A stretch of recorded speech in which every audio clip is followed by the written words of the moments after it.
Une bonne à tout faire. Un déchet. Les ongles en acrylique de Chloé, incrustés de strass, s'enfoncèrent dans mon biceps. Ils déchirèrent le tissu bon marché de ma robe de demoiselle d'honneur, mordant profondément dans ma peau. Elle arracha un plateau métallique des mains d'un serveur qui passait. Il était chargé de flûtes à champagne à moitié vides, de serviettes tachées, et de cure-dents usagées. Puis, elle poussa violemment cette chose crasseuse contre ma poitrine.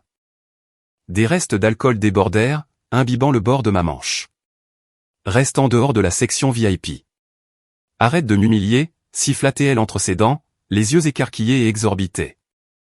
Tu n'es rien d'autre qu'une pathétique technicienne informatique. Si tu sais ce qui est bon pour toi, emmène ces ordures dans la cuisine. Baisse la tête, et joue la bonne que tu as toujours été censée être. À 5 pas de là, ma mère se tenait les bras croisés. Elle a vu le sang perler sous les ongles de Chloé. Elle n'a pas bronché. Elle a simplement détourné le regard, parfaitement d'accord pour laisser sa fille aînée se faire publiquement dégrader devant des centaines d'invités de la haute société. Sous cette robe en lambeaux, je suis commandante dans la marine des États-Unis. Je tiens entre mes mains la vie de dizaines de milliers de marins à travers le Pacifique. Mais ici, à l'intérieur du Ritz-Carlton, les personnes qui partagent mon sang me piétinent comme un vulgaire déchet. Mais, avant de vous expliquer pourquoi ce soir fut la première fois en 14 ans qu'ils m'ont réellement vu, et qui s'est retrouvé tremblant pour en payer le prix. Cliquez sur j'aime, abonnez-vous, et ne partez pas. Car ce qui se passe ensuite, personne dans cette pièce n'aurait pu l'imaginer. Pour comprendre la folie furieuse qui régnait dans cette salle de bal, il faut remonter exactement 48 heures en arrière. Les pneus d'un taxi jaune cabossé ont crissé sur le gravier immaculé du domaine du comté de Loudoun. Je suis sorti, ajustant sur mon épaule un sac d'intervention tactique de 40 livres. Aucune bannière de bienvenue. Aucun câlin. Pas même un seul SMS, après un vol militaire de 20 heures depuis Okinawa. La lourde porte d'entrée en chêne s'est entr'ouverte. Janet, ma mère, a pointé le bout de son nez. Elle n'a pas regardé mon visage. Ses yeux se sont instantanément dardés vers le pot d'échappement du taxi bon marché qui s'éloignait. Ses traits se sont contorsionnés dans une horreur absolue. Sa main manucurée a jailli, attrapant mon poignet et me tirant à l'intérieur du hall d'entrée, comme si j'étais une sorte de marchandise de contrebande illégale. Monte te doucher immédiatement, a-t-elle claqué, en gardant la voix basse. Ses yeux ont balayé mon pantalon cargo délavé, et mon t-shirt gris, avec un dégoût ouvert. Lave-moi cette odeur de bon marché avant que les voisins ne te voient, et ne laisse pas ce sac lourd rayer mon marbre italien. C'était tout. 2 ans de déploiement dans le Pacifique, et la principale préoccupation de ma mère, était l'apparence de mon arrivée. J'ai réajusté la lourde sangle en toile sur mon épaule. À l'intérieur de ce sac, se trouvait un terminal de chiffrement de sécurité nationale, verrouillé par balayage rétinien, capable de suivre des cibles hostiles à l'échelle mondiale. Elle l'a traité comme un simple sac de linge sale. Le dîner a été servi 1 heure plus tard, sous l'éclat froid et aveuglant d'un lustre en cristal. La salle à manger sentait les bougies à la vanille hors de prix, et l'argent éventé. Robert était assis en bout de la longue table en acajou. Mon père. Un homme qui mesurait le droit de respirer d'un être humain, à son portefeuille d'actions et à ses rendements trimestriels. Pendant 20 minutes d'affilée, il a disserté sur les marges des fonds spéculatifs, les comptes offshore et les impôts sur les plus-values. Il ne s'arrêtait que pour siroter un cabernet à 200 €. Il n'a pas reconnu ma présence dans la pièce. Il ne m'a pas demandé si j'avais esquivé des balles, ou enterré des amis au cours des 2 dernières années. J'étais assise au coin le plus éloigné de la table. Totalement invisible. J'ai baissé les yeux vers le steak sec et trop cuit, dans mon assiette en porcelaine. Le crissement aigu de mon couteau sur la céramique, était le seul son qui me rattachait à la réalité. Mes mains. Des mains calleuses et couturées de cicatrices, capables de démonter et de remonter une carabine M4 dans l'obscurité totale. Exécutez maintenant cette tâche domestique, avec une froide précision mécanique. Couper. Mâcher. Avaler. J'avais fait de moi un fantôme, à l'intérieur de ma propre maison d'enfance. C'était plus facile ainsi. En face de moi, Chloé faisait tournoyer son vin. Ses cheveux blonds étaient bouclés en ondulations parfaites, qui respiraient l'argent. Elle a souri en coin, ses yeux brillants de cette cruauté creuse et familière, qu'elle avait mis des années à perfectionner. Alors, a traîné Chloé, en se penchant en avant et en tapotant ses ongles contre son verre. Tu branches toujours des câbles Ethernet pour le gouvernement? Tu sais, l'entreprise de Marc embauche pour le centre d'assistance informatique. Ça paie à peine plus que le salaire minimum, mais bon. Pour une pathétique fille qui répare des ordinateurs. C'est une promotion. Tu pourrais réinitialiser les mots de passe pour de vrais professionnels. Janet a hoché la tête en un accord silencieux, coupant gracieusement ses asperges. Robert s'est contenté d'un vague haussement d'épaules dédaigneux, totalement indifférent au venin de sa plus jeune fille. J'ai gardé la mâchoire serrée. Il n'en avait aucune idée. 3 jours plus tôt, j'étais assise dans un bunker classifié, restructurant l'ensemble du réseau de cyberdéfense de la 7e flotte. Une seule frappe sur mon clavier dictait les mouvements des sous-marins nucléaires en mer de Chine méridionale. L'habilitation de sécurité attachée à mes rétines valait plus que la valeur nette combinée de toutes les personnes assises à cette table prétentieuse. Mais je n'ai rien dit. J'ai posé mon couteau et ma fourchette, parfaitement parallèles sur le bord de l'assiette. L'expérience du combat vous enfonce une vérité absolue dans le crâne, on ne gaspille jamais de munitions à balles réelles pour tirer sur un mur en béton armé. Sans un mot, j'ai rassemblé mes assiettes sales. J'ai gardé la colonne vertébrale rigoureusement droite, j'ai redressé les épaules, et j'ai marché vers la cuisine.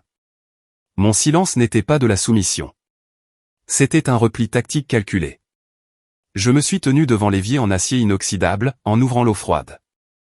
J'ai regardé la graisse et la mousse de savon tourbillonner dans l'évacuation, sentant l'eau glacée engourdir mes jointures. Le bourdonnement silencieux du réfrigérateur a été la seule paix que j'ai ressentie de toute la journée. Cela a duré très exactement 2 minutes. Je me suis essuyé les mains, et je suis sorti de la cuisine. Le couloir menant aux escaliers était sombre, éclairé seulement par la faible lueur du panneau du système de sécurité. Au moment où ma lourde botte a touché le parquet, une ombre a bondi sur mon chemin. Chloé se tenait là, bloquant le bas de l'escalier. Ses bras étaient croisés fermement sur sa poitrine. Le sourire suffisant avait complètement disparu de son visage. Dans la pénombre, ses traits étaient tordus, lui donnant un air féroce et désespéré. Elle n'en avait pas fini. Elle était prête à faire couler le sang. L'index manucuré de Chloé s'est enfoncé durement dans ma clavicule. C'était un coup sec, agressif. Le genre de coup que l'on donne à un chien qui se conduit mal. « Écoute-moi très attentivement », a-t-elle craché, sa voix se réduisant à un sifflement bas et frénétique. Le général Marcus Sterling vient au mariage. C'est un partenaire majeur dans le domaine de la défense, il travaille avec le père de Marc. L'élite de l'élite. Tu ne dois t'approcher de lui sous aucun prétexte. Elle m'a piqué à nouveau, plus fort cette fois. N'ouvre pas la bouche. Ne lui demande pas de travail. Je ne permettrai pas que tu traînes ton énergie de perdante fauchée et pathétique jusqu'à sa table. Que tu répares des ordinateurs pour le salaire minimum. C'est déjà assez embarrassant. Tu ne vas pas souiller la réputation de ma nouvelle famille. J'ai baissé les yeux vers son doigt, qui s'enfonçait dans ma peau. Elle était terrifiée. Terrifiée qu'une moins que rien de l'assistance technique puisse, d'une manière ou d'une autre, offenser un amiral 4 étoiles. Elle n'avait aucune idée que le général Sterling était très exactement le même commandant, qui m'avait envoyé un câble crypté classifié la semaine dernière, pour me féliciter personnellement pour ma stratégie d'intelligence tactique dans la mer des Philippines. J'ai fixé ses grands yeux narcissiques, et, tout à coup, l'air dans le couloir a semblé disparaître. Le souvenir d'il y a 14 ans m'a frappé la poitrine comme un coup de masse. J'avais de nouveau 18 ans, debout dans le somptueux bureau à domicile de Robert. L'air sentait la fumée de cigares et le cuir coûteux. J'avais déposé une seule feuille de papier sur son lourd bureau en acajou, un accord de cosignature de prêt étudiant fédéral pour l'Académie navale. C'était mon billet de sortie. Ma chance de construire quelque chose de réel. J'avais les notes, j'avais les résultats physiques. Tout ce dont j'avais besoin, c'était sa signature. Juste un coup de stylo, sur une ligne pointillée. Robert n'a même pas levé les yeux de ses rapports financiers. Il a pris le papier entre 2 doigts, a jeté un coup d'œil à l'entête militaire, et a ricané. C'était un son sec, et laid. Sans un mot d'explication, il a déchiré le document en 2, puis en 4. Il m'a jeté les morceaux déchiquetés en plein visage. Le papier épais a volté vers le bas, atterrissant sur mes baskets bon marché. L'armée, c'est pour les incultes et les désespérés. Sa voix était plate, totalement dénuée de la moindre affection paternelle. C'est pour les trophions, qui n'arrive pas à s'en sortir dans le monde réel. Tu veux un avenir? Va te trouver un mari riche, comme ta sœur est en train de le faire. Si tu enfiles un uniforme, n'attends plus jamais un seul centime de cette maison. Et il a tenu parole. Ils m'ont entièrement coupé les vivres. Pendant que Chloé recevait des cartes de crédit illimitées, et une toute nouvelle BMW pour avoir à peine validé son diplôme de commerce, moi je récurais des toilettes dans un dîner sur la route 50. J'ai passé ma jeunesse à traîner des sacs poubelles, et à laver de la vaisselle incrustée de graisse, jusqu'à ce que mes jointures se craquaient les saignent. Chaque euro du salaire minimum que je parvenais à gratter, allait directement dans l'achat de bottes de combat, de manuels tactiques et de protéines en poudre. Ils m'ont jeté au loup, s'attendant à ce que je revienne en rampant, implorant une aumône. Une seule personne dans toute cette lignée a vu ce que j'étais réellement en train d'accomplir. Nana Rose. Je me souvenais être assise près de son lit de soins palliatifs. L'odeur stérile de la chambre d'hôpital. Le bip régulier et morbide du moniteur cardiaque. J'avais 19 ans. Épuisé. Cachant mes mains couvertes d'ampoules sous la couverture. Elle avait tendu ses doigts frêles et fins comme du papier, et avait serré ma main rugueuse. Sa poigne était étonnamment forte. Cette famille aime les roses, avait chuchoté Nana Rose, sa respiration courte. Ils aiment les choses qui ont l'air chères, mais qui se flétrissent à la seconde où une tempête éclate. Tu n'es pas une rose, Alice. Tu es un chêne. Elle a toussé, un son sec et rauque, mais ses yeux étaient férocement vifs. Le vent cassera tes branches. Le gel essaiera de te tuer. Mais tes racines s'enfoncent profondément dans la roche. Bien longtemps après que leurs pétales auront pourri, tu seras toujours debout. Souviens-t'en. Je suis revenu brusquement au présent. Le couloir sombre. Le visage furieux et crispé de Chloé. Ma main a bougé instinctivement, glissant sous le col de mon t-shirt gris. Mes doigts se sont recroquevillés autour du métal froid et estampé de mes plaques d'identité. Leur poids contre ma poitrine, c'était mon armure. La pierre qu'ont rejetée ceux qui bâtissaient est devenue la principale de l'angle. Les mots de Nana Rose étaient le seul héritage dont j'ai jamais eu besoin. J'ai levé la main et je l'ai refermée sur le poignet de Chloé. Je n'ai pas serré fort. Juste assez pour qu'elle sente le muscle dense et inflexible, forgé par des années passées à trimballer du matériel dans la boue. J'ai repoussé sa main de ma clavicule. Je comprends, ai-je dit. Ma voix était parfaitement plate. Pas la moindre once d'émotion. Je ne dérangerai pas ton général. Chloé a souri avec mépris. Satisfaite d'avoir réussi à intimider le raté de la famille, pour qu'il retourne dans son coin. Elle a tourné sur ses talons de créateur, et est retournée d'un pas lourd vers la cuisine. J'ai monté les escaliers. Le bois a gémi sous mes bottes. Je suis entré dans la petite chambre d'amis et j'ai fermé la porte. Le peine dormant s'est enclenché avec un clic. Une finalité métallique, et tranchante. Il pensait vraiment que je n'étais qu'un pion. Un punching ball fauché et pathétique, qu'il pouvait bousculer pour se sentir supérieur. Il n'avait aucune idée qu'un compte à rebours venait de s'enclencher. Ce soir était la dernière nuit où je jouerais les paysannes. Exactement 0500 heures. Mes yeux se sont ouverts d'un coup. L'horloge interne ne fait jamais défaut. La mémoire musculaire a pris le relais, avant même que mon cerveau n'ait totalement enregistré le plafond sombre et granuleux de la chambre d'amis. J'ai basculé mes jambes sur le bord du matelas. Bottes enfilées, lacets serrés. Je me suis glissé dans la salle de bain exiguë et sans fenêtre, et j'ai tourné la poignée de la douche au maximum, sur le réglage le plus chaud. L'eau brûlante a frappé la baignoire bon marché en fibre de verre, comme une rafale de grésillement. Une vapeur épaisse et aveuglante a commencé à remplir le petit espace. Du bruit blanc. Protocole de base anti-écoute. Je me suis assise sur le plastique froid du couvercle des toilettes abaissé, et j'ai sorti une lourde valise pélican noire de mon sac de sport. J'ai fait sauter les lourds loquets en acier. Ils se sont ouverts avec un clic sourd, mais satisfaisant. J'ai démarré le terminal satellite crypté. 24 frappes alphanumériques, tapées en succession rapide. L'écran s'est allumé, projetant une lueur bleu pâle et crue sur les carreaux crasseux de la salle de bain. Alerte rouge. Une flotte de sous-marins nucléaires était devenue complètement silencieuse, quelque part dans les profondeurs de la mer de Chine méridionale. Les lignes de communication étaient coupées. Des pings sonars hostiles se rapprochaient de leur dernière position connue.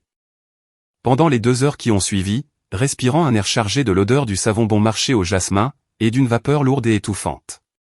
Je n'étais pas la déception de la famille. J'étais commandante de la marine des États-Unis. Je tenais la vie de 130 marines dans le creux de ma main fortement calleuse. J'ai tapé des commandes cryptées, exécutant des changements de profondeur, et des décalages de coordonnées évasifs, dans un silence total.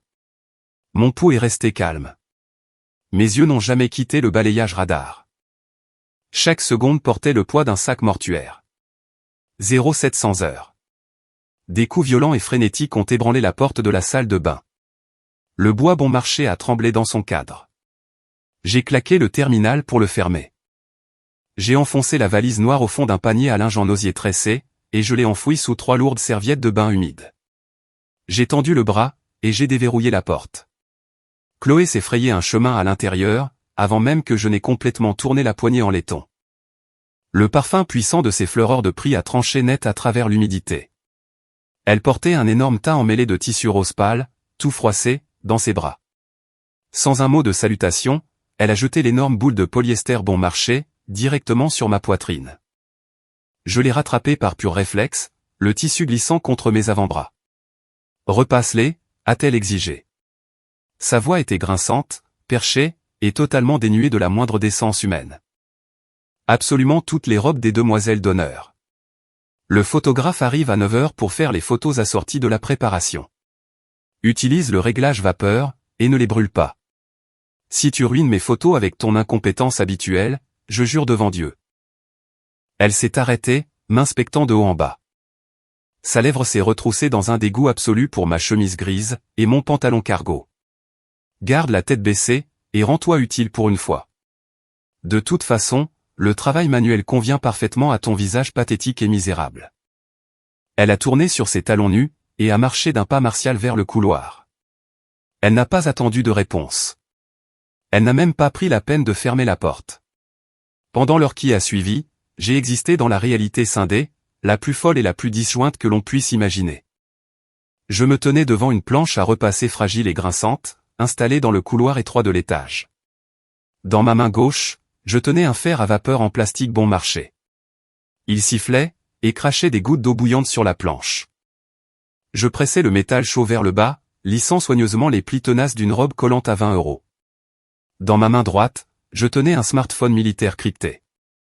Mon pouce a fait défiler une invite hautement classifiée. J'ai tapé un code d'autorisation à 12 chiffres. J'étais en train de confirmer la séquence de lancement, pour un système de drones leurs électromagnétiques. Une machine de guerre à 2 milliards d'euros, flottant dans l'impitoyable océan Pacifique. L'absurdité absolue de la situation avait le goût du vieux cuivre dans ma bouche. Le département de la défense des États-Unis retenait collectivement son souffle à ce moment-là. Des généraux au Pentagone fixaient des écrans, attendant mon feu vert exact pour ne pas déclencher un conflit mondial. Mon cerveau calculait les rayons d'explosion, les tactiques d'évasion des sonars, et les angles morts des satellites. Pendant ce temps, les personnes qui partageaient mon ADN m'utilisaient comme bonne non rémunérée. L'incompétence militarisée, à son paroxysme absolu. Chloé était incapable de faire fonctionner un fer à repasser pour sauver sa propre vie.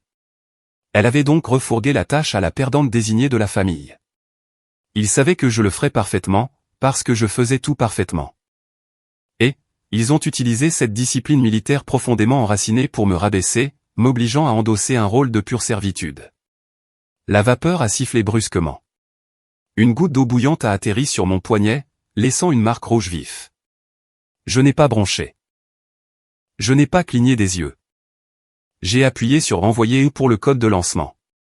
Le téléphone noir a vibré lourdement contre ma paume. Un seul bourdonnement sec. Un SMS sécurisé a illuminé l'écran sombre. Master Chief Henderson. Signal rétabli. L'équipe d'assaut est en sécurité. L'heure réussie. Merci, commandante. Ne laissez pas les civils à la maison vous rendre folle. J'ai fixé les lettres vertes et brillantes sur le fond noir. Le coin de ma bouche a tressailli en un sourire amer, et sans joie. Un vétéran de combat chevronné, à des milliers de kilomètres de là, enfoncé jusqu'à la taille dans l'eau salée et en territoire ennemi, me respectait davantage que les personnes qui dormaient dans les chambres juste à côté de moi. La véritable fraternité se forge sous le feu. La lignée sanguine n'est qu'un hasard aléatoire de la biologie. J'ai supprimé le message. J'ai effacé la mémoire du téléphone, et je l'ai enfoncé au fond de la poche cargo renforcée de mon pantalon. J'ai tendu le bras, et j'ai arraché le cordon du fer de la prise murale. Le sifflement s'est enfin tu. J'ai rassemblé la pile nette et parfaitement repassé des robes roses, et je l'ai drapée soigneusement sur mon avant-bras. Il ne restait pas un seul pli. Mon visage était un masque de pierre froide. Je me suis éloigné de la planche à repasser, et j'ai marché vers le salon principal, pour livrer le linge. Je n'avais aucune idée qu'un cirque encore plus écœurant, et plus pathétique, m'attendait déjà de l'autre côté du mur. Je portais la pile de robes parfaitement repassée dans le couloir, et j'ai poussé les lourdes doubles portes du salon principal. Je m'attendais à déposer le linge sur le canapé, et à m'éclipser par la porte de derrière. Au lieu de cela, je suis entré directement dans un désastre psychologique. Un cri strident et perçant a rebondi sur le plafond voûté. C'était Chloé. Elle se tenait au milieu du coûteux tapis perçant, tenant une simple serviette en tissu à la lumière du lustre en cristal. Des larmes coulaient sur son visage, ruinant son maquillage fraîchement appliqué. Elle avait l'air de quelqu'un à qui on venait d'abattre le chien. Ces roses poudrées, a-t-elle hurlé, la voix se brisant dans une pure hystérie. Elle a jeté la serviette sur la table basse en verre, comme si elle était empoisonnée. La palette du mariage, c'est vieux rose. Toute la réception va ressembler à un cirque bon marché. Ma vie est complètement fichue. De l'autre côté de la pièce, Robert faisait les 100 pas devant la cheminée, le visage congestionné d'une vilaine teinte violacée. Il hurlait dans son téléphone, menaçant de poursuivre l'agence d'organisation de mariage d'élite, pour rupture de contrat et détresse émotionnelle sévère. Janet était affaissée sur le canapé en cuir blanc, se tenant la poitrine, haletant comme si la mauvaise nuance de tissu rose lui avait physiquement perforé les poumons. L'absurdité de la situation était suffocante. Je me tenais là, tenant des robes en polyester bon marché, regardant trois adultes perdre totalement prise avec la réalité. Pour eux, un bout de tissu d'une couleur légèrement décalée, c'était la fin du monde. J'ai laissé échapper un lourd soupir d'épuisement. Je ne voulais pas le faire à voix haute, mais le son a coupé court aux pleurs frénétiques. Marc l'a entendu. Le marié était adossé au bar en acajou, nullement perturbé par la crise de nerfs de sa fiancée. Il était l'incarnation même de la richesse générationnelle. Vêtu d'un pull à col zippé de créateur, de mocassins sans chaussettes, et de cheveux raidis par une quantité offensante de gel hors de prix. Il a posé son mimosa, et s'est dirigé vers moi. Il a arboré un sourire suffisant et condescendant. Le genre de sourire qu'un type fait à un chien errant, avant de le chasser de son porche à coups de pied. Il a tendu la main, et m'a tapoté l'épaule. Sa main me semblait lourde, présomptueuse, et profondément insultante. Il s'est penché, abaissant sa voix dans un murmure paternaliste. « Écoute, Alice. Je comprends, » a dit Marc, dégoulinant de fausse pitié. Tu es célibataire, fauché, et en colère contre le monde. C'est dur de voir ta petite sœur obtenir tout ce que tu n'as jamais eu. Mais ne reste pas planté là à soupirer, et à amener ton amertume ici. Ne gâche pas sa journée, juste parce que tu es une malheureuse technicienne informatique. Ma mâchoire s'est serrée. Les muscles de mon cou se sont tendus. Marc a ricané. Inconscient du fait qu'il se tenait à quelques centimètres d'un fil sous tension. Il a glissé la main dans sa poche, et a sorti une pince habillée en argent. « Joue juste la bonne fille aujourd'hui », a-t-il dit en détachant 3 billets craquants de 100 €. Il a essayé de les glisser dans la poche avant de mon pantalon cargo. « Ferme ta bouche, serre les boissons, et prends ça. Va payer ton loyer. Achète-toi un chat. Mais arrête d'agir de façon aussi pathétique. » Un pouce-papier avec un fond en fiducie. Un type qui comptait sur les relations de son papa, pour décrocher un poste de cadre intermédiaire. Cet homme essayait de donner un pourboire à une commandante de la guerre cybernétique navale. Il croyait que ces 300 € pouvaient acheter ma dignité. Janet m'a repéré. Elle a bondi du canapé. Son chagrin pour les serviettes s'est instantanément évaporé, remplacé par du pur venin. Qu'est-ce qu'elle fait là, plantée à nous dévisager, a hurlé Janet, pointant un doigt manucuré vers ma poitrine. Monte ces robes à l'étage. Tu traînes ton aura lourde et pathétique dans cette pièce, et tu gâches notre énergie. Donne-moi ça. Elle s'est précipitée en avant, tendant la main pour arracher la pile de robes de mes bras. À la seconde exacte, le lourd appareil tactique, enfoui au fond de ma poche cargo, s'est déclenché. Ce n'était pas une sonnerie de téléphone normale. C'était une vibration mécanique, violente, à vous glacer les os. BZZZZZZ. 3 longues secousses. Le boîtier métallique de l'appareil a violemment cogné contre ma cuisse. Alerte rouge. Une brèche catastrophique dans un réseau de défense anti-aérienne. Chloé s'est bouché les oreilles avec les mains, son visage se déformant de dégoût. Éteins cette saleté. C'est tes agents de recouvrement minable, qui t'appellent le matin de mon mariage. Je n'ai pas regardé Chloé. Je n'ai pas regardé Janet. J'ai regardé Marc, droit dans les yeux. J'ai lâché la pile de robes roses, qui est tombée directement sur le sol, atterrissant sur ses luxueux mocassins. Avant qu'il ne puisse réagir, j'ai levé le bras gauche, et j'ai repoussé sa main condescendante de mon épaule. Je ne l'ai pas simplement poussé. J'ai frappé son avant-bras, avec un coup de paume dur et calculé. Marc a trébuché en arrière, les yeux écarquillés par le choc soudain. Il s'est frotté le bras, le sourire suffisant ayant été totalement balayé de son visage. J'ai fait un pas en arrière. La transition a été instantanée. La servante courbée et invisible, est morte sur ce tapis. Ma colonne vertébrale s'est redressée d'un coup sec, mes épaules se sont alignées. J'ai abaissé mon centre de gravité, ancrant mes bottes dans le sol. J'ai pris une grande inspiration, gonflant mon diaphragme. J'ai sorti le téléphone crypté, noir et encombrant, de ma poche et j'ai collé le récepteur contre mon oreille. Ma voix a baissé d'une octave. Elle était froide, tranchante, et portait l'autorité absolue, et impitoyable, du commandement militaire. Burns, ai-je aboyé dans le récepteur, coupant net à travers le silence de la pièce. Authentification Alpha Zulu. Brèche hostile confirmée. Ouvrez la grille de secours immédiatement. Faites décoller les intercepteurs. Je n'ai pas attendu de réponse.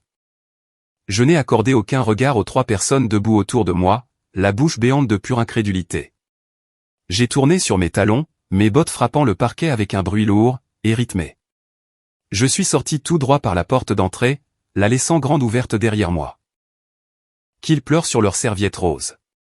Mes marins étaient dans la ligne de mire. Si vous avez déjà eu à mordre votre langue, pendant qu'un imbécile arrogant et privilégié essayait d'utiliser son argent pour vous humilier, appuyez sur le bouton j'aime de cette vidéo. Et laissez un commentaire ci-dessous, en racontant le moment précis où vous avez réalisé que vous valiez infiniment plus que leur misérable jugement. Nous voilà de retour au Ritz-Carlton, dans le présent. La grande salle de bal était étouffante. Un espace massif et voûté, dégoulinant de lustres en cristal importé, d'imposantes compositions d'orchidées blanches, et de la puanteur accablante de l'argent ancien, et de l'arrogance nouvelle. Un groupe de jazz en live jouait une ligne de basse lourde et suave dans un coin. Des centaines d'invités en smoking sur mesure et robes de créateurs, trinquaient avec des flûtes de champagne hors de prix, leur rire forcé, et faux, résonnant contre les piliers en marbre. Et, en plein cœur de tout ça, je saignais. Les ongles en acrylique incrustés de strass de Chloé étaient profondément enfoncés dans mon biceps gauche. Elle me serrait le bras avec la force frénétique, et déséquilibrée d'un animal acculé. Le plastique acéré avait transpercé la fine bretelle de ma robe de demoiselle d'honneur rose pâle bon marché, mordant directement dans le muscle. Je pouvais sentir une fine ligne de sang tiède qui perlait, et coulait le long de ma peau. Elle ne m'a pas lâché. Au lieu de cela, elle a tendu sa main libre, et a arraché un lourd plateau métallique des mains d'un serveur qui passait. Il était rempli de déchets. Des flûtes à champagne à moitié vides, tachées de rouge à lèvres, des serviettes froissées et souillées de nourriture, et des cure-dents en bois usagés. D'un coup sec et vicieux vers le haut, Chloé a poussé le plateau métallique crasseux, violemment contre ma poitrine. Le bord lourd du plateau en argent s'est enfoncé dans mes côtes. 2 flûtes en cristal se sont renversées. De l'alcool éventé et aigre a éclaboussé mon col, imbibant instantanément le polyester bon marché de ma robe. L'humidité froide et collante s'est accrochée à ma peau, empestant la levure et les regrets. Reste hors de la zone VIP, a sifflé Chloé. Sa voix était basse, vibrant de pur venin, ses yeux écarquillés et frénétiques. Arrête de m'humilier. Tu n'es qu'une pathétique technicienne informatique fauchée. Je t'avais dit de rester derrière. Si tu sais ce qui est bon pour toi, amène ces ordures à la cuisine. Garde la tête baissée, et joue la bonne que tu as toujours été censé être. La basse lourde du groupe de jazz a soudainement faibli. Le saxophoniste a raté une note, distrait par l'agitation. La musique s'est tue. Un silence lourd et étouffant s'est abattu sur notre côté de la salle de bal. Des dizaines de têtes se sont tournées. Gérants de fonds spéculatifs, promoteurs immobiliers, épouses oisives rentières. Tous ont interrompu leur conversation pour regarder. J'étais complètement entouré, par une mer de laine italienne sur mesure, et des milliers d'euros de soie. Et, je me tenais là, tenant littéralement un plateau de poubelle, sentant l'alcool éventé, avec du sang qui me coulait le long du bras. Je n'ai pas regardé la foule. J'ai regardé à exactement 5 pas sur ma droite. Janet se tenait près de la sculpture de glace. Ma mère. Elle tenait un verre de martini par le pied, sa posture parfaitement rigide. Elle avait vu l'altercation. Elle avait vu la main de Chloé agrippée à mon bras. Elle avait vu le sang sur ma peau. Elle avait vu l'humiliation absolue, pure et non diluée, qui se déversait sur sa fille aînée, devant 200 personnes. Elle ne s'est pas avancée. Elle n'a pas laissé tomber son verre. Elle n'a pas dit à Chloé de me lâcher. Au lieu de cela, Janet a laissé échapper un lent soupir d'agacement. Ses yeux se sont verrouillés sur les miens. Ils étaient totalement vides. Il n'y avait aucune chaleur maternelle. Pas de choc. Pas de pitié. Juste une contrariété froide et calculatrice. J'étais une gêne pour son ascension sociale. J'étais une tache sur sa soirée parfaite. Très délibérément, Janet a incliné la tête. Elle a donné un léger coup de menton sec et méprisant, pointant directement vers les portes battantes en bois de la cuisine de l'hôtel. Pars. C'est ce que disaient ses yeux. Prends les poubelles. Va te cacher derrière, avec le personnel de service. Ne gâche pas tout ça pour nous. Quelque chose s'est cassé dans ma poitrine. Ce ne fut pas une rupture bruyante. Ce fut une séparation calme et absolue. Le dernier fil pourri du cordon ombilical, qui me rattachait à cette famille, s'est dissous en cendres. Le lien mère-fille est mort, là, sur le sol en marbre du Ritz-Carlton. J'ai regardé le plateau dans mes mains. Mes doigts se sont enroulés autour du bord en métal roulé. J'ai serré. Mes jointures sont devenues d'un blanc éclatant. Le métal a commencé à gémir, sous la pression écrasante de ma poigne. Sous cette robe trempée et en lambeaux, mon rythme cardiaque ne s'est pas emballé. Il a ralenti. Le battement lourd et mesuré, d'un commandant de combat entrant dans une zone de tir à balles réelles. « Tu m'as entendu » a crié Chloé, lâchant enfin mon bras pour reculer d'un pas. Elle a remarqué que la foule observait, et a décidé de redoubler d'efforts en jouant la victime. La sécurité. Où est la sécurité? Sortez cette folle d'ici. Elle a pointé un doigt tremblant vers mon visage. Traînez cette moins que rien vers les portes de derrière, tout de suite. Sortez-la de ma vue, avant que le général n'arrive. Je ne la laisserai pas ruiner ma vie. 2 agents de sécurité de l'hôtel, engoncés dans des costumes noirs bon marché et mal ajustés, ont commencé à se frayer un chemin parmi les invités médusés. Ils ont détaché leur radio, les yeux rivés sur moi, évaluant la menace. Ils pensaient que je n'étais qu'une sœur jalouse et instable, en train de faire une crise de nerfs. Ils ne se doutaient pas qu'ils se dirigeaient vers un officier de la marine des États-Unis, entraîné pour briser la mâchoire d'un homme en 3 secondes. Je n'ai pas reculé. Mes bottes me semblaient lourdes contre le marbre. Puis, je les sentis. Pressé fermement contre le radius de mon poignet gauche, dissimulé sous la manchette de la robe, ma montre connectée tactique a pris vie. BZZZ BZZZ. 2 pulsations lourdes et aiguës, de conduction osseuse. Ce n'était pas un texto. C'était une confirmation de proximité. Le signal de contournement que j'avais envoyé 1 heure auparavant, avait été reçu. La cible était à l'intérieur du périmètre. Le général Marcus Sterling entrait dans le bâtiment. L'air dans mes poumons a changé instantanément. L'oxygène artificiel, lourdement parfumé, de la salle de bal, a été violemment expulsé. À sa place, ma poitrine s'est remplie de l'odeur fantôme de la poudre à canon, du sel marin, et de l'acier froid et impitoyable. La sœur aînée, faible, silencieuse et obéissante, qu'ils avaient maltraitée pendant 14 ans, était morte.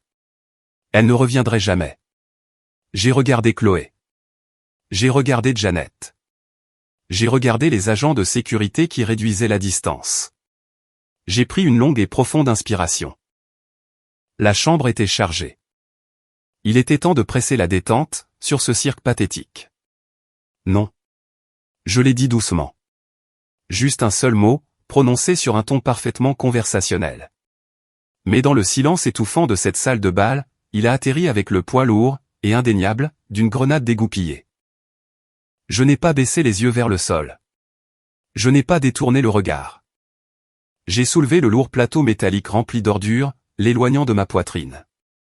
Au lieu de me tourner vers la cuisine, pour suivre l'ordre silencieux et dédaigneux de ma mère, j'ai marché droit devant moi. Je me suis arrêté juste devant une table de cocktail circulaire, au centre de la pièce. Elle était recouverte d'une soie d'un blanc aveuglant, et immaculée. Dressée spécifiquement, pour les invités VIP. J'ai ouvert les mains. J'ai lâché prise. Crash. Le bruit du lourd plateau en argent percutant le plateau en verre trempé, a été aussi violent qu'un obus de mortier. Le verre ne s'est pas brisé, mais l'impact a envoyé une onde de choc à travers la pièce. Les fourchettes sales et les couteaux à beurre ont rebondi en l'air, cliquetant sur le sol en marbre. Les flûtes en cristal à moitié vides se sont brisées. Le vin rouge rance et le champagne bon marché se sont répandus sur la table, s'infiltrant rapidement dans la soie blanche et chère, comme une plaie béante. 200 invités de la haute société ont physiquement sursauté dans leurs chaussures à 1000 €. Je n'ai pas bronché. J'ai porté la main derrière ma taille. Mes doigts ont trouvé le nœud serré du tablier de restauration bon marché, à motif floral, qu'il m'avait forcé à porter. J'ai agrippé les cordons, et j'ai donné un coup sec et féroce. Le tissu s'est déchiré. J'ai tiré le tablier par-dessus ma tête, j'ai mis en boule ce tissu hideux, et je l'ai jeté directement sur le tas de verres brisés et de serviettes sales sur la table. Les ordures, avec les ordures. J'ai rejeté mes épaules en arrière. J'ai redressé ma colonne vertébrale, pour qu'elle soit parfaitement droite, empilant mes vertèbres jusqu'à atteindre ma pleine hauteur. J'ai levé le menton, laissant la mémoire musculaire, profondément enracinée d'un officier de marine, prendre totalement le contrôle de mon corps. La domestique avachie, invisible et contrite, était morte. « Mais qu'est-ce que tu fais » a hurlé Chloé, le visage tordu en un masque de fureur laid et féroce. Son maquillage soigneusement appliqué, ressemblait soudain aux peintures de guerre d'une folle. La sécurité, attrapait cette folle tout de suite. Elle n'a pas attendu que les gardes de l'hôtel, en costume bon marché, nous rejoignent. Chloé s'est jetée en avant. Elle a levé la main, visant une gifle sèche à main ouverte, en plein visage. Ses ongles en acrylique prêts à m'ouvrir la joue. Elle avait télégraphié son coup à 1 kilomètre de distance. C'était brouillon, complètement déséquilibré, et motivé par une émotion pure et débridée. Mon bras droit a jailli. C'était un réflexe de la Navy. J'ai dévié son avant-bras avec le dos de mon poignet, neutralisant complètement l'élan de sa frappe, avant même qu'elle ne s'approche de mon visage. Dans le même mouvement fluide, ma main gauche a jailli, et s'est refermée autour de son poignet comme un étau d'acier. J'ai appliqué une clé articulaire tactique basique. Une légère et précise torsion de l'os. J'ai exercé juste assez de pression pour envoyer un choc de douleur aiguë dans son bras, sans pour autant disloquer l'articulation. Chloé a halté. Un véritable son de surprise cette fois-ci.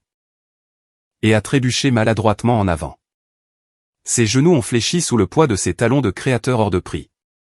Je l'ai lâchée, et elle s'est rattrapée lourdement contre le bord d'une chaise. En respirant fort. Instantanément, la manipulation s'est mise en marche. Chloé a bercé son poignet contre sa poitrine, faisant couler de fausses larmes de ses yeux. Elle a regardé frénétiquement autour d'elle, la foule de l'élite, se glissant instantanément dans le rôle de la victime innocente, et brutalisée. Espèce de perdante pathétique, a sangloté Chloé, en me pointant du doigt avec sa main valide. Sa voix résonnant dans la pièce silencieuse. Tu vis au crochet de nos parents. Tu vis dans notre maison. Tu portes la robe que mon père a payée, et tu oses m'agresser à mon propre mariage. La salle de bal a explosé. Le silence choqué, s'est transformé en murmure colérique et hostile. La foule de l'élite s'est soudainement sentie très courageuse. Une demi-douzaine d'hommes en costumes italiens sur mesure se sont avancés, bombant le torse, prêts à jouer les héros pour la marier en larmes. Du coin de l'œil, j'ai vu Robert fendre agressivement la foule. Le visage de mon père était rouge pivoine, ses poings serrés le long du corps. Je n'ai pas reculé d'un seul pas. J'ai abaissé mon centre de gravité. J'ai planté mes bottes au sol, écarté à la largeur des épaules, sur le marbre. J'ai ramené mes bras vers le bas, les pressant près des coutures de mon pantalon. Les muscles de mes cuisses et de mes épaules se sont contractés, transformant mon corps en un ressort comprimé. J'ai verrouillé mon regard froid et mort, directement sur la gorge du premier macho de la finance qui s'approchait. C'était une position de combat rapproché classique. J'étais prête à faire tomber le premier homme qui entrerait dans mon périmètre. Mais, je ne me préparais pas à un affrontement physique avec ces millionnaires mous des country clubs. Je pouvais briser leurs mâchoires, et leur briser les genoux, avant même qu'ils ne comprennent comment serrer le poing correctement. Je ne craignais personne dans cette pièce. Non. Je me suis mise en position de combat, car mes oreilles entraînées venaient de capter autre chose. Quelque chose qui perçait les cris de colère, et le chaos de la salle de bal. À l'extérieur des immenses portes en acajou de l'entrée principale. Le crissement aigu et violent de lourds pneus blindés freinant brusquement. Le bruit rythmique et indubitable de bottes tactiques renforcées, déchiquetant le tapis rouge du couloir. Il se déplaçait vite. Il se déplaçait en formation. La tempête était là. Les lourdes portes en acajou de la salle de bal du Ritz-Carlton ne se sont pas contentées de s'ouvrir. Elles ont été violemment arrachées de leurs gonds. Le son fut un fracas assourdissant et violent, de bois qui se brise et de quincaillerie en laiton qui éclate. Ça a résonné à travers le plafond voûté, comme une bombe explosant dans un coffre-fort clos. Les murmures faussement polis de la foule de l'élite ont été instantanément réduits en miettes. Les invités de la haute société se sont figés sur place, leur coupe de champagne suspendue en l'air. Une marée noire mate a envahi la pièce. Plus de 200 soldats des forces d'opération spéciales des États-Unis se sont engouffrés par l'entrée fracassée. Ils se déplaçaient avec une fluidité synchronisée et terrifiante. Leurs lourdes bottes de combat lacérant la moquette rouge et moelleuse de l'hôtel. Ils ne criaient pas. Ils ne donnaient pas d'avertissement. Ils opéraient dans un silence absolu et létal. Ils se sont déployés instantanément. Leur corps vêtu d'équipements tactiques complets, de porte-plaques en céramique, d'étuis de cuisses, et de fusils d'assaut noir mat tenus en position de tir haute disponibilité. Ils ont formé un couloir étroit et impénétrable, au centre de l'immense salle de bal, bloquant les invités terrifiés de chaque côté. L'atmosphère étouffante des compositions florales hors de prix, et des parfums de créateurs à 1 millier d'euros, a été complètement anéantie. En l'espace de quelques secondes, la pièce a fleuré l'ozone brut, l'huile d'armes, et l'acier froid. C'était l'odeur lourde et impitoyable d'une véritable zone de guerre, s'écrasant dans un monde factice et choyé. La foule a reculé. Des hommes en costumes italiens sur mesure se sont bousculés, renversant du vin coûteux sur leurs chaussures en cuir, et se bousculant désespérément en arrière, pour s'éloigner des soldats armés. Les femmes ont agrippé leurs colliers de perles en haletant. Au centre du couloir nouvellement formé, une seule silhouette a émergé des ombres de l'entrée. Il avançait de cette démarche lourde et inflexible, de celui qui commande aux océans. Ses cheveux argentés étaient coupés très courts. Il portait le sombre uniforme de cérémonie de l'armée. 4 étoiles d'argent brillaient intensément sur ses larges épaules. Le général Marcus Sterling. Marc, le marié rentier, se tenait près de la table de cocktail brisée. Son visage était pâle, et luisant de sueur nerveuse. Mais, alors que ses yeux assimilaient les 4 étoiles sur les épaules de Sterling, une vague écœurante d'illusion pure l'a envahi. Le père de Marc possédait une entreprise sous-traitante pour la défense. Dans l'esprit tordu et arrogant de Marc, cette intrusion militaire massive n'était pas une menace. C'était une entrée VIP. Il croyait réellement qu'un général 4 étoiles avait amené un bataillon armé dans un hôtel, juste pour témoigner du respect à la richesse de sa famille. Marc a vraiment souri. Il a baissé ses mains tremblantes, a lissé les revers de sa veste de smoking sur mesure, et a bombé le torse. Il s'est éloigné de la sécurité de la foule, et a marché directement sur la trajectoire du général qui approchait. Il a tendu une main molle et manucurée pour une poignée de main, en plaquant un sourire obséquieux et faux sur son visage. Le général Sterling n'a pas ralenti l'allure. Il n'a pas regardé la main tendue de Marc. Il n'a même pas regardé le visage de Marc. Alors qu'il réduisait la distance, Sterling a simplement levé son avant-bras gauche, et a balayé le bras de Marc sur le côté. Ce n'était pas un coup de poing. C'était un rejet désinvolte, et brutal. La force physique derrière le bras du général était telle, une poutre d'acier fendant une branche morte. Marc a halté, alors que le lourd impact le faisait tournoyer sur lui-même. Il a trébuché en arrière. Ses mocassins brillants glissant sauvagement sur le sol en marbre poli. Il s'est écrasé lourdement contre un solide pilier en béton. Le souffle complètement coupé. Le sourire suffisant et arrogant a été complètement effacé de son visage. Tout le sang a quitté ses joues, le laissant avec l'apparence de ce qu'il était vraiment, un petit garçon faible et terrifié, qui jouait à se déguiser. À quelques mètres de là, Robert avait assisté à toute la scène. Mon père s'était avancé, prêt à afficher son propre sourire diplomatique de gérant de fonds spéculatifs, pour saluer les hauts gradés de l'armée. Au moment où Marc a été écarté comme un déchet, Robert s'est figé. Ses bras sont retombés lourdement le long de son corps. Le faux sourire commercial s'est gelé et s'est brisé sur son visage. La peur pure et sans filtre a finalement percé à travers son arrogance de capitaliste. Il a réalisé à cette seconde exacte que son argent ne signifiait absolument rien dans cette pièce. Le général Sterling a marché droit devant ces hommes apeurés. Il se moquait de leur compte bancaire. Il se moquait de leur statut. Il marchait droit vers le centre du chaos. Chloé se tenait toujours directement devant moi. Elle a vu le général s'approcher. La panique et la vanité pure s'affrontaient dans ses grands yeux.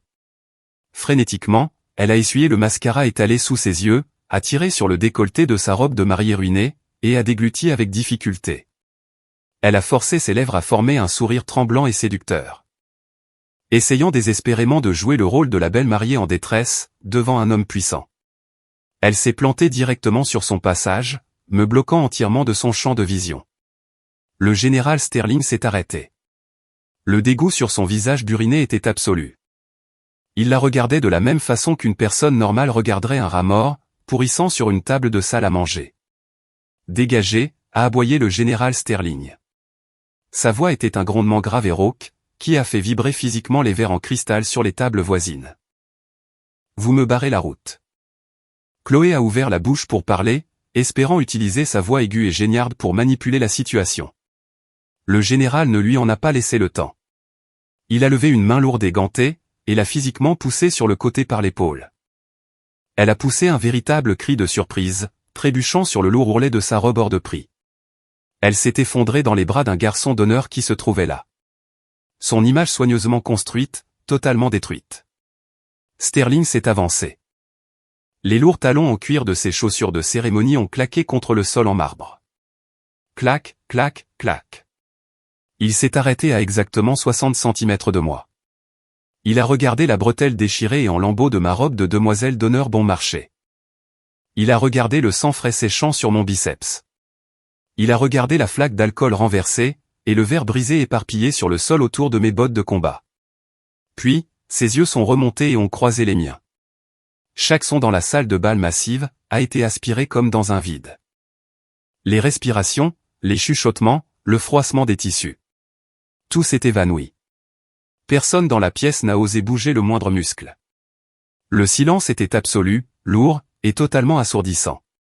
Le silence à l'intérieur de la salle de bal était absolu. 200 personnes ont cessé de respirer à la même seconde. L'odeur lourde et étouffante des parfums hors de prix et du champagne éventé a semblé s'évaporer, remplacée entièrement par l'odeur métallique et froide des soldats armés, bouclant le périmètre. Le général Marcus Sterling, l'homme qui tenait la puissance militaire de toute la région Indo-Pacifique dans ses mains calleuses, se tenait à exactement 60 cm de moi. Il n'a pas regardé le tissu déchiré de ma robe rose bon marché.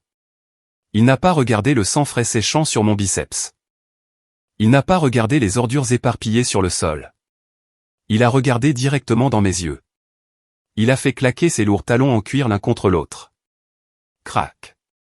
Le son était net, violent, et a résonné contre les piliers en marbre, comme un coup de feu. Sa colonne vertébrale est devenue parfaitement droite, alignant ses larges épaules. Il a porté sa main droite à la lisière de son front, exécutant un salut militaire impeccable et tranchant comme un rasoir. Il me saluait, moi. En plein milieu du Ritz-Carlton. Juste devant la mère qui venait de m'ordonner de me cacher dans la cuisine, comme un chien errant. Juste devant la sœur qui m'avait traité de déchet. L'homme aux 4 étoiles d'argent sur les épaules, rendait les plus hauts honneurs militaires, à celle qui était le bouc émissaire désigné de la famille. Commandant Burns, a tonné la voix de Sterling. Ce n'est pas seulement qu'elle a rempli l'immense salle. Elle a transformé l'air en arme. Le son a physiquement percuté le premier rang de la foule de l'élite. Les gérants de fonds spéculatifs, les magnats de l'immobilier, et les gosses de riches oisifs ont visiblement tressailli. Je m'excuse pour le retard, commandante, a aboyé Sterling. Son ton était d'un sérieux mortel, totalement dépouillé de toute amabilité sociale ou polie.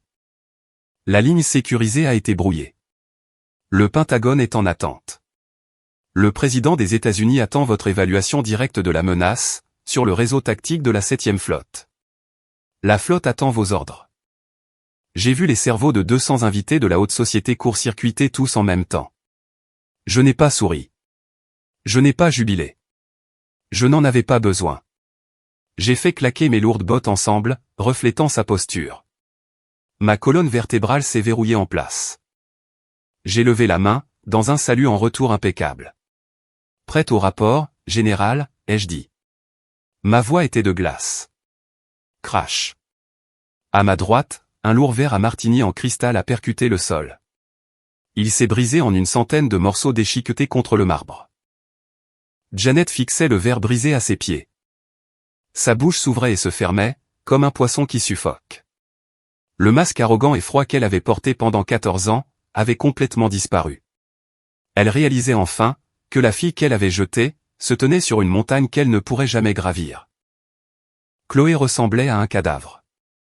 Tout le sang avait complètement quitté son visage, laissant son épais maquillage de mariée ressembler à un masque en plastique bon marché. Elle s'agrippait au bras d'un garçon d'honneur terrifié, juste pour empêcher ses genoux de céder. Comme commandante, a bégayé Chloé. Sa voix était faible, aiguë et pathétique. Elle secouait la tête, incapable de traiter la réalité qui s'effondrait sur elle. Mais elle répare des ordinateurs. Ce n'est qu'une technicienne informatique. Le général Sterling a lentement tourné la tête. Il a baissé les yeux vers Chloé. La pitié absolue et le dégoût brut dans ses yeux, suffisaient à brûler un trou directement à travers son crâne. Il a laissé échapper un rire bref et dur. C'était un son cruel. Une technicienne informatique, a ricané Sterling, sa voix dégoulinant de pur venin. Écoutez-moi très attentivement, petite fille. Votre sœur détient le commandement de la cyberguerre, pour l'ensemble de la flotte du Pacifique. Elle a reconstruit notre réseau de défense à main nue. Si elle répare personnellement un ordinateur, c'est parce que cette machine contient les codes de lancement classifiés, qui empêchent ce pays de finir en cendres. Vous n'avez absolument aucune idée de qui se tient devant vous. Vous jouez avec une arme nucléaire, et vous appelez ça un cierge magique.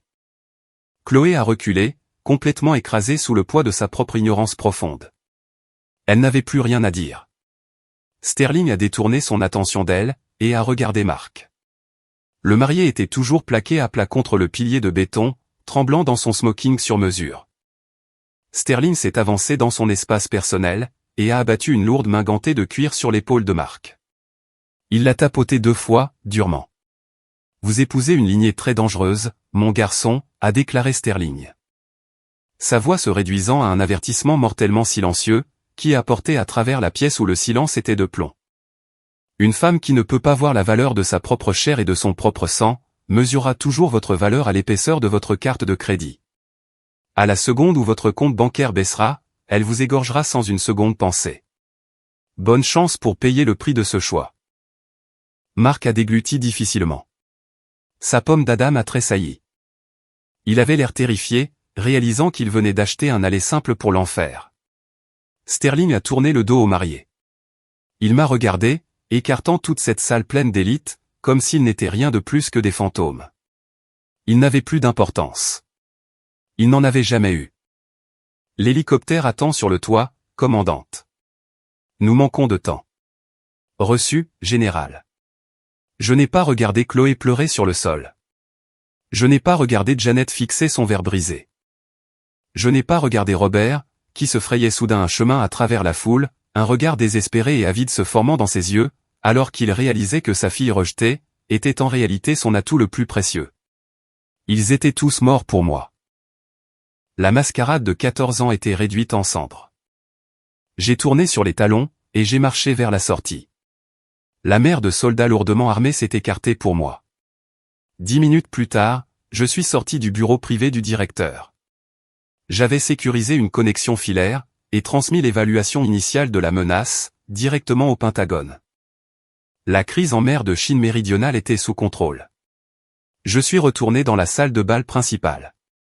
L'atmosphère s'était complètement inversée. L'énergie arrogante et bruyante de la foule de l'élite était morte. Personne n'osait parler au-dessus d'un murmure. Le groupe de jazz avait discrètement rangé ses instruments, et s'était enfui. Chloé était affaissée sur une chaise dorée près du bar. Le tulle multicouche et coûteux de sa robe de mariée avait l'air dégonflé. Une énorme flaque de tissu blanc s'étalait sur le sol sale. Elle fixait le mur dans le vide, en rongeant l'ongle de son pouce. Marc était introuvable. Il s'était probablement retiré dans les toilettes pour vomir. Mais pour Robert, c'était différent. Mon père était un requin des fonds spéculatifs, un pur opportuniste. Il survivait dans le monde de la finance en s'adaptant instantanément au courant changeant du pouvoir. Il m'a vu marcher vers la sortie. La peur qui l'avait paralysé plus tôt s'était volatilisée. Il a plaqué sur son visage son meilleur sourire de conclusion de transaction commerciale, le faux sourire à pleines dents, qu'il utilisait quand il était sur le point d'escroquer un client à Wall Street. Alice. La voilà. La voix de Robert a tonné, résonnant bizarrement dans la pièce silencieuse. Il a grand ouvert les bras, s'avançant agressivement vers moi. L'attraction principale. Mon Dieu, pourquoi as-tu caché ça à ton vieux père? Viens ici. Prenons une photo avec le général. Il a tendu le bras, cherchant à jeter un bras lourd et affectueux sur mon épaule. Il voulait une séance photo. Il voulait prendre le sang, la sueur et l'enfer absolu que j'avais enduré pendant 14 ans, et le transformer en un trophée brillant dont il pourrait tirer parti lors de sa prochaine réunion du conseil d'administration. Il voulait s'approprier ma réussite. Je n'ai pas reculé d'un pas. J'ai levé ma main gauche. J'ai attrapé son poignet en plein vol. J'ai serré mes doigts calleux fermement sur sa Rolex hors de prix, arrêtant net son bras dans son élan. J'ai repoussé sa main avec une poussée sèche et brutale. La distance physique entre nous était de moins de 60 cm, mais le gouffre émotionnel était une tranchée sans fond. Ne me touchez pas, ai-je dit. Ma voix était totalement plate. Pas de colère, pas de larmes, juste une précision chirurgicale et froide. Vous n'avez pas le droit de revendiquer la victoire dans une guerre que vous avez désertée il y a 14 ans. Le faux sourire de Robert a vacillé. Les coins de sa bouche ont tressailli. Allons, Alice, ne soyons pas dramatiques. J'essayais juste de t'apprendre l'indépendance. Vous n'avez pas le droit de vous approprier ce soldat, les jeux coupés. Mes mots tranchaient son excuse pathétique comme un scalpel.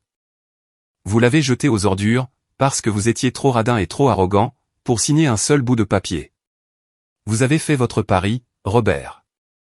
Vous avez perdu. Son visage a pris une teinte violacée, profonde et laide. Les veines de son cou saillaient contre son faux col serré. Il a ouvert la bouche pour argumenter, pour déployer une manipulation habile et culpabilisante, mais les mots sont morts dans sa gorge.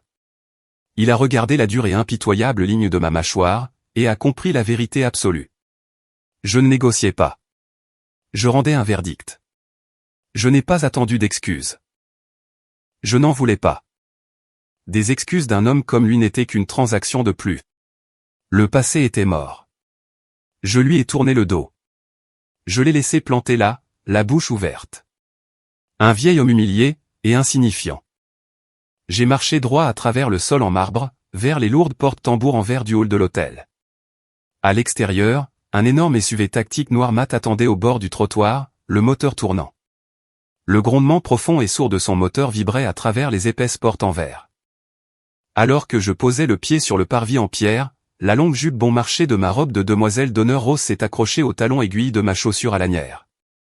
Le tissu s'est tendu, limitant mon pas. La dernière prise désespérée de la vanité de cette famille, essayant de me retenir. Je me suis arrêté. Je ne l'ai pas démêlé soigneusement. J'ai baissé la main, j'ai attrapé une poignée de polyester bon marché, et j'ai tiré violemment vers le haut. Rip. Le bruit de la déchirure du tissu était net, et profondément satisfaisant. J'ai déchiré une énorme fente, tout le long de la jupe, libérant complètement mes jambes. J'ai rassemblé le tissu à volant déchiré en boules, et je l'ai jeté négligemment dans une poubelle en laiton à proximité. J'ai ouvert la fermeture éclair de la lourde toile de mon sac tactique, suspendu à mon épaule.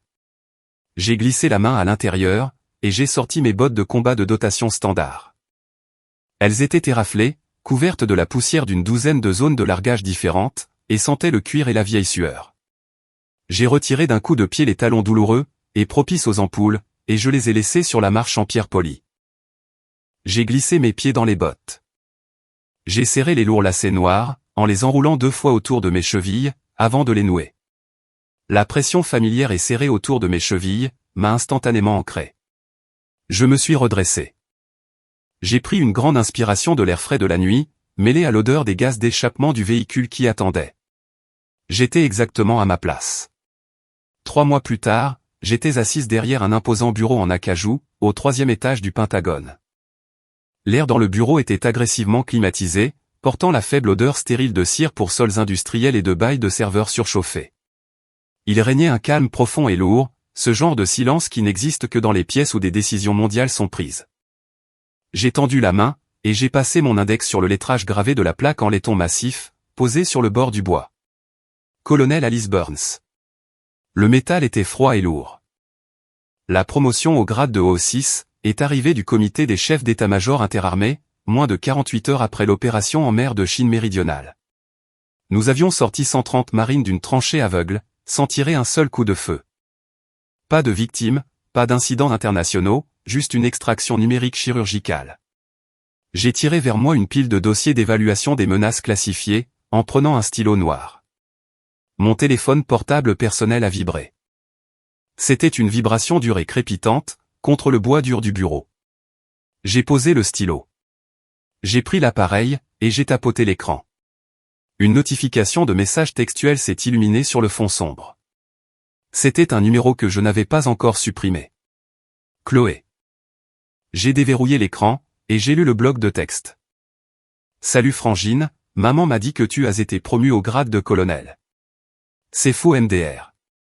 Écoute. Les choses sont vraiment dures en ce moment. Le père de Marc était furieux à propos du mariage.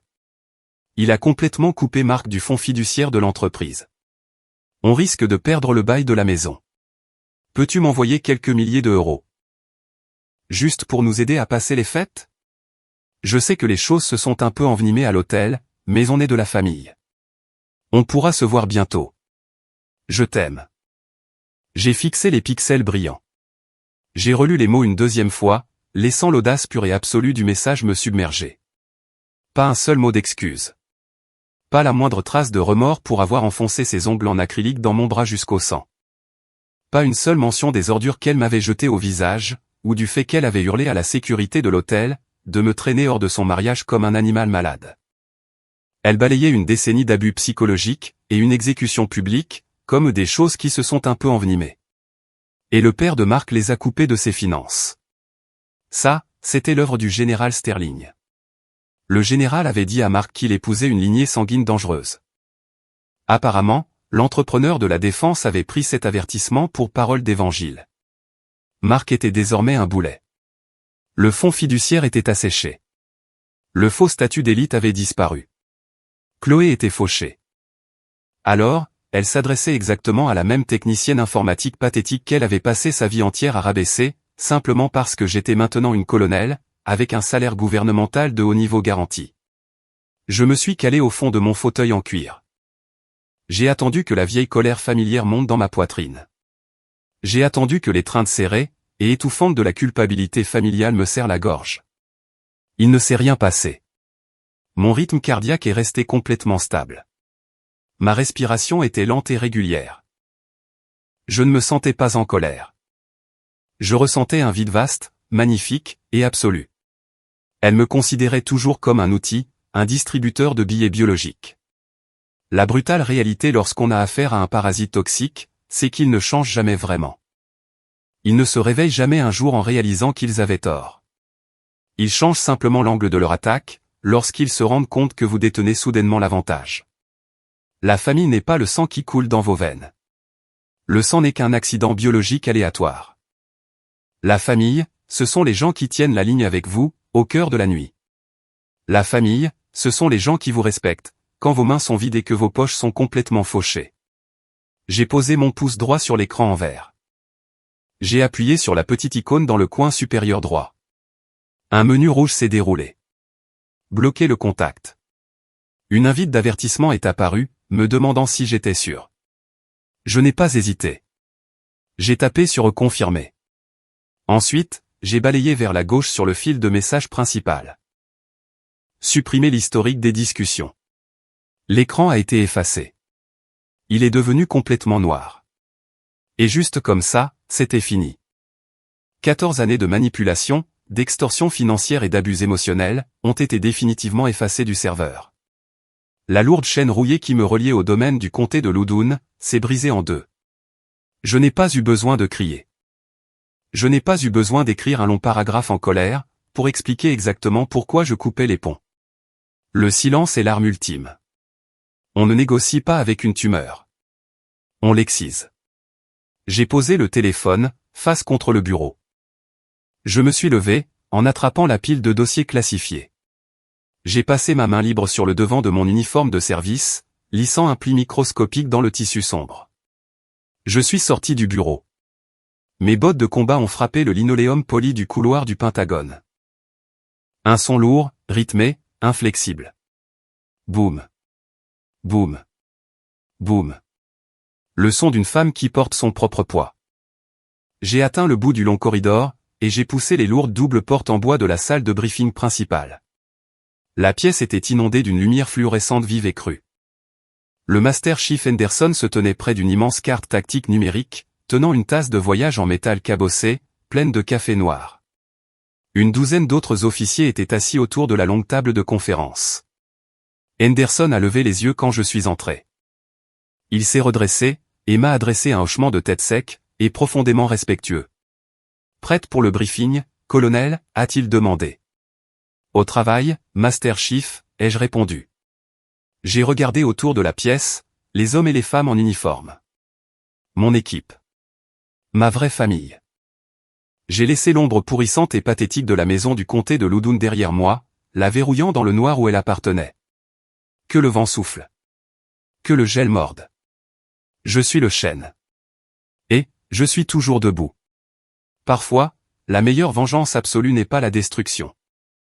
C'est un silence permanent et assourdissant, pendant que vous continuez à vivre les meilleures années de votre vie. Si vous avez déjà eu à éliminer un membre toxique de votre famille de votre vie pour préserver votre propre santé mentale, appuyez sur le bouton j'aime, abonnez-vous à la chaîne, et laissez un commentaire ci-dessous en partageant la plus grande leçon que vous ayez apprise. Lorsque vous avez enfin fait le ménage dans votre vie. Prenez soin de vous.